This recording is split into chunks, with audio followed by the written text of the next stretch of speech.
যারা কাজ করছে তাদের মধ্যে একটা ছোট মতো ছেলে আছে, এই আমার ছেলের বয়সই হবে আর কি।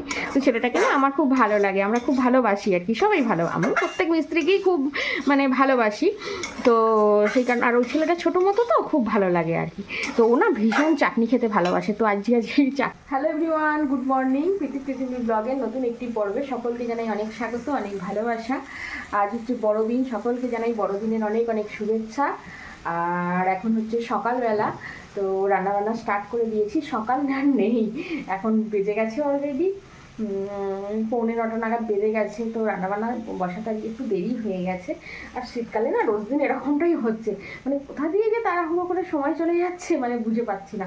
তো যাই হোক, মিস্ত্রি ভাইদের ভাত দেবো, গত 4-5 দিন ধরে ভাত দিচ্ছিলাম, কালকের দিনটা অফ দিয়েছিলাম কারণ কালকে 5 জন মিস্ত্রি কাজ করছিল। তো আজকে আবার 2 জন মিস্ত্রি কাজ করছে, তো আজকে ভাত দেবো। তো সেই কারণে সব আনাজ সবজি এখানে একদম কুটে রেডি করে নিয়েছি। এখানে এই তো টমেটোর চাটনি বানাবো, তার চাটনি করছি। তো একবার ব্যাক ক্যামেরা দেখে দেখাই কী কী রান্না হচ্ছে। আর সারাদিন সাথে থাকুন, দেখতে থাকুন, আশা করি ভালো লাগবে। তো এখানে ভাত বসিয়েছি, এখন বরমশাই যেহেতু ডিউটি যাবে, তো সেই কারণে ওর জন্য আর কি অল্প করে ভাত করছি। আর এখানে চাটনি বানাচ্ছি, চাটনিটা সবাই খাওয়া হবে, মিস্ত্রিদের দেবো। আর মিস্ত্রিরা যারা কাজ করছে তাদের মধ্যে একটা ছোটো মতো ছেলে আছে, এই আমার ছেলের বয়সই হবে আর কি। তো ছেলেটাকে না আমার খুব ভালো লাগে, আমরা খুব ভালোবাসি আর কি, সবাই ভালো, আমি প্রত্যেক মিস্ত্রিকেই খুব ভালোবাসি। তো সেই কারণে আর ওই ছেলেটা ছোটো মতো তো খুব ভালো লাগে আর কি। তো ও না ভীষণ চাটনি খেতে ভালোবাসে, তো আজকে চাটনি বানাচ্ছি। এর আগেও বেশ 2-3 দিন বানিয়েছিলাম। আর এখানে করব বেগুন ভাজা, এখানে শিম, ফুলকপি, আলুর তরকারি। আর এটা তো ভাত খেয়ে যায়, কিন্তু কথা হচ্ছে আজকে যেহেতু টাইমের মধ্যে হয়ে উঠবে না, তো সেই কারণে ও ভাত নিয়ে চলে যাবে আর ছাতু খেয়ে যাবে। আর শাক কেটেছি, শাক ভাজা করব, কিন্তু সেটা এখনও ধুয়ে উঠতে পারিনি, শাকটা একটু ভালো করে ধুতে হবে, তো সেটা এখনও ধুয়ে উঠতে পারিনি। তো ধুয়ে নিয়ে এসে ওটা পরে করব আর কি। এখন আপাতত তাড়াহুড়ো করে এখনকার মতো করে নিই, কারণ বর্মশাই নিয়ে যাবে।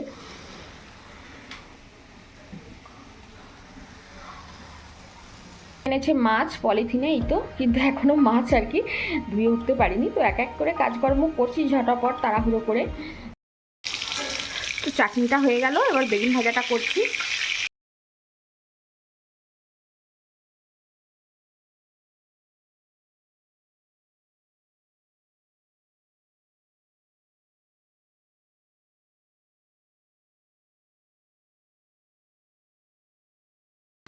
ওদের 2 জনের 2 পিস মাছ, আর আমাদের 3 জনের, শাশুড়ি মা যেহেতু বৃহস্পতিবার উনি মাছ খাবেন না। তো আর এদিকে করছি শাক ভাজা। তো এটাকে বেতের শাক আর পালং শাক আর কি, 2 রকম শাক ভাজা, 2 রকম শাক মিলিয়ে ভাজা করছি। আর এখানে মাছের ঝাল, এখনও করবো ফুলকপির তরকারি। তো এই ডালটা করেছি শুধুমাত্র আমাদের জন্য। এখানে চাটনি, বেগুন ভাজা আর মুসুরির ডাল আছে। তো এদিকে রান্নাবান্না করার পর 2 বালতি কাঁচা ধোয়ার ছিল, সেগুলো সব কাঁচা ধোয়া করে কাকিমাদের বাড়িতে শুকনো দিয়ে এসেছি। এসে এবার ধোয়া মাজাটা করছি। আগে কেচে নিলাম, কারণ রোদ্দুরের তো খুব একটা জোর নেই, আর না কেচে নিলে শুকাবে না। তো সেই কারণে আগে কেচে নিলাম, তারপরে এই তো ধোয়া মাজা করছি এক এক করে। তারপরে ঘর বারান্দা মোছামুছি করব, রান্নাঘর মোছামুছি করব। আবার একবার ভাত হবে, কারণ মিস্ত্রিরা ভাত খাবে যেহেতু, বড় হাঁড়ি করেই ভাত বসাবো। তো এই সমস্ত এক এক করে কাজকর্ম করব। এদিকে মিস্ত্রিদের খাওয়া দাওয়া, তারপরে আমার খাওয়া, স্নান দান সব কিছু কমপ্লিট করে নিয়েছি। নিয়ে এখন বিকেলবেলা চলে এসেছি কাকিমাদের ছাদে, কাপড় জামাগুলো তুলে নেব, কারণ এখন তো আর রোদ্দুর নেই, রোদ্দুর প্রায় একদম সূর্য অস্ত যাবে এরকমটা।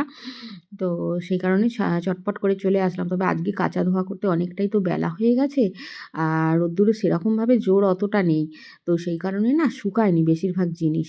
তো ওই মোটা মোটা জিনিসগুলো দেখি, যেগুলো যা শুকায়নি নিয়ে যাব, নিয়ে গিয়ে ঘরে খাটের স্ট্যান্ডে মেলতে হবে, এছাড়া আর কোনো উপায় নেই। আর বারান্দায় দড়ি খাটানো হয়েছে, কিন্তু ওখানে যে মেলবো তার উপায় নেই, মিস্ত্রিরা সিমেন্ট তুলছে, বারান্দায় যেহেতু সিমেন্ট রাখা হয়েছে, আর এত পরিমাণে সিমেন্ট উঠছে, আর জামা কাপড় মেললে তো আর অবস্থা থাকবে না।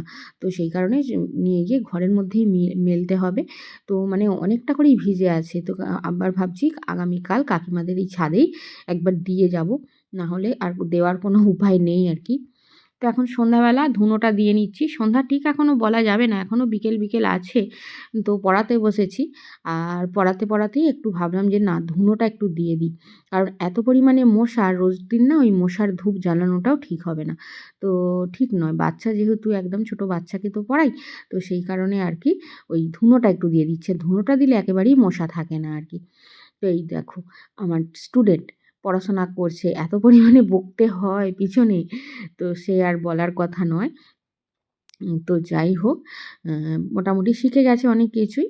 তো আস্তে আস্তে করে শেখাচ্ছি সব কিছু। আর ওকে পড়ানোর একটা ব্যাপার হচ্ছে, ওর বাবা শুধুমাত্র বলে যাবে যে একটু কাকিমা একটু মানে বেশি চাপ দিও না, হালকা করে শেখাও যেমন যা শেখে।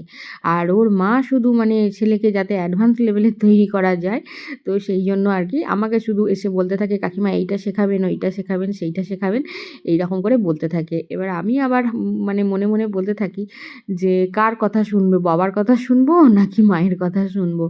তো যাই হোক, আমি আমার মতো করে পড়াচ্ছি। আমি বললাম যে তোমরা কিছু বলতে হবে না তোমাদের, আমি আমার মতো করে পড়াই, দাঁড়াও, তাহলেই দেখবে তোমার ছেলেকে সব শিখিয়ে দেবো। তো যাই হোক, ড্রেসিং টেবিলটা একটু পরিষ্কার করে নিলাম, বড্ড অগোছালো, আর অগোছালোর থেকেও হচ্ছে ধুলো, প্রচুর পরিমাণে ধুলো। তো সেই কারণে ড্রেসিং টেবিলটা একটু পরিষ্কার করে নিয়ে এখন চলে এসেছি রান্নাঘরে। প্রচণ্ড ঠান্ডা পড়েছে, বর্মশাইয়ের একটা সোয়েটার আমিই জড়িয়ে নিয়েছি। তো বর্মশাইয়ের সোয়েটারগুলো আর কি, এই সোয়েটারগুলো একটু বাতিল হয়ে গেছে আর পরে বাইরে বেরোয় না।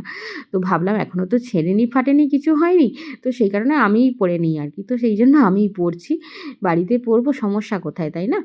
তো এই হচ্ছে ব্যাপার। আর ঠান্ডা যা পড়েছে, আর ওকেও পাশে বসিয়ে রেখেছি যে তুমি বসে থাকো, আমি রুটি করব আর দুজনে মিলে গল্প করব। তো একলা মনে সবসময় তো সারাদিন একলা মনেই তো থাকি, একলাই কাজ করি। তো ও যখন এসে গেছে, তো ওকেও একটু বসিয়ে রেখেছি পাশে। তো একটু চাও বানিয়ে নিয়েছি, নিয়ে দুজনে মিলে চা খেয়ে নিলাম।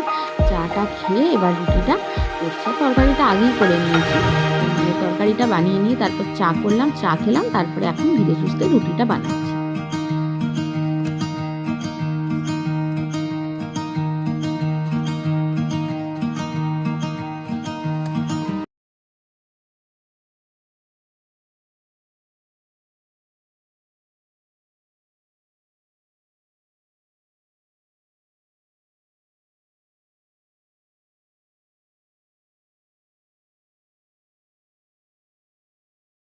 তো রুটি বানানো তো কমপ্লিট হলো। এবার বরমশাই আর আমি দুজনে মিলে একটু করে ওই ঘি দিয়ে রুটি খাচ্ছি। কারণ ঘি দিয়ে রুটি না খেতে খুব ভালো লাগে। আর ছেলেও যেহেতু এখন পড়ে আসবে না, ওর পড়ে আসতে আসতে নয় নয় করে তো 10:30 অবশ্যই বাজবে। তো সেই কারণে আর কি দুজনে মিলে একটা করে রুটি খেয়ে নিই, তারপর ও ঘরে যাব। আর রান্নাঘরেই বসে বসে রুটিটা খাচ্ছি। যদিও আমার টালির রান্নাঘর, তবু অসুবিধা কিছু নেই। পোড়ল অতটা ফাঁকা নয় যে একটু মানে খুব হাওয়া ঢুকছে, এরকমটা নয়। হালকা হালকা হাওয়া ঢোকে। তো যাই হোক, বসে কাজ চালানো যাবে। আর নয় নয় করে 20 বছর তো কাটিয়ে দিলাম, সমস্যা নেই কিছু, আস্তে ধীরে হবে সব কিছু। ওপরের ঘরগুলো করেছি, এবার ওগুলো আস্তে আস্তে কমপ্লিট করব। তারপর রান্নাঘর একটা ভালো দেখে রান্না করার ব্যবস্থা করব। ঈশ্বর যবে দিন দেবেন তবেই হবে, কিন্তু আমি যতই চেষ্টা করি না কেন কিছুই করতে পারবো না। তো হাজব্যান্ড আর আমি দুজনে মিলে এই তো খাবার দাবার সব কিছু টেবিলে নিয়ে চলে এসেছি। ছেলে তো পড়তে গেছে, ও এখনও আসেনি, এখন একটু দেরি হবে, 5-10 মিনিট। অলরেডি এখন 10টা বাজে। তো এবার এসে যাবে। তো আজকের পর্ব বেশি বড় করছি না, আজকের পর্ব এখানেই শেষ করছি। আপনারা সবাই খুব ভালো থাকবেন, সুস্থ থাকবেন, অলওয়েজ হ্যাপি থাকবেন, আমাকে মনে রাখবেন, আমার ভিডিওর সাথে থাকবেন। আর আমার ভিডিও যদি ভালো লেগে থাকে তাহলে অবশ্যই চ্যানেলটা সাবস্ক্রাইব করে আমার বন্ধু হবেন। আজকের মতো আসছি, নমস্কার, গুড নাইট।